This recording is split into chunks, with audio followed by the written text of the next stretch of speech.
Labvakar mūsu Sabiles kultūras namā! Šīs gads sabilniekiem iesācies uz pozitīvas nots, jo durvis vaļā vēris vairāk nekā 6 gadus gaidītais Sabiles kultūras nams. 6,5 gadi, maz, daudz, jā, varam dažādi diskutēt, bet es gribu vēlreiz teikt, ka tā bija tiešām zvaigžņu sakritība, kad mēs esam tomēr šajā ēkā. Ir grūti noticēt, jo tas gaidīšanas laiks ir bijis tik ilgs, arī pirms es kļuvu par šī nama vadītāju, ka šajā brīdī, šajā pusotras stundas garajā koncertā, tās likās kā minūtes. Nebija tāda sajūta, ka tas ir pusotra stunda, ka man tiešām likās, ka tas sākās un tas beidzās. Protams, nav slikti, bet tas vienkārši pierāda to, ka tas viss bija ļoti tiešām sakāpinātās emocijās. Par pirmā koncerta vadītāju tika uzaicināts sabilnieks Miķelis Ļakse, kurš pazīstams kā Markus Riva.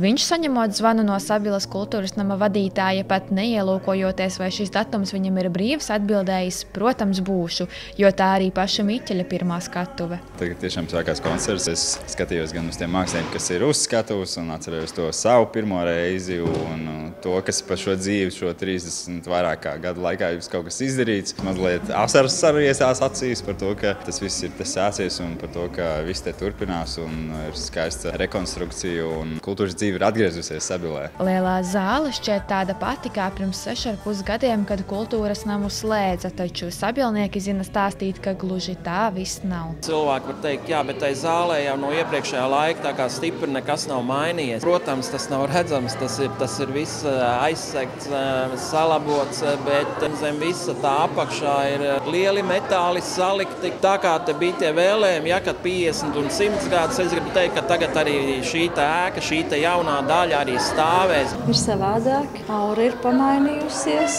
Tas, protams, nāk līdzi tam fiziskajam veidolam, jo telpas ir mainījušās, tomēr izremontēts, viņas izskatās citādi, ir cits vizuālais ietērps daudz kur. Un tas jau, protams, ietekmē arī gaisu, kādu mēs šeit elpojam. Sabiles kultūras nama vadītājs stāsta, ka gatavošanās pirmajam koncertam bija intensīva, jo paralēli bija jāapdzīvo jaunās telpas. Tie ir aptuveni 1000 kvadrātmetri, kuri bija jāpiepilda atpakaļ ar mēbelēm, ar krēsliem, ar pakaramajiem, ar tik daudzām lietām. Un tāpēc arī, man liekas, šī pasākuma tieši gatavošanās bija tik intensīva. Tagad kultūras nama telpās ir atsevišķa vieta katram kolektīvam. Varētu būt tā, ka arī mūsu pašdarbības kolektīvi varētu būt pat vairāk, jo, kad cilvēki redzēs, ka šis nams ir, kad darbojas, varētu arī jau plašāks pulks būt ar šiem te pašdarbības kolektīviem. Es ļoti ceru, ka tas tā būs.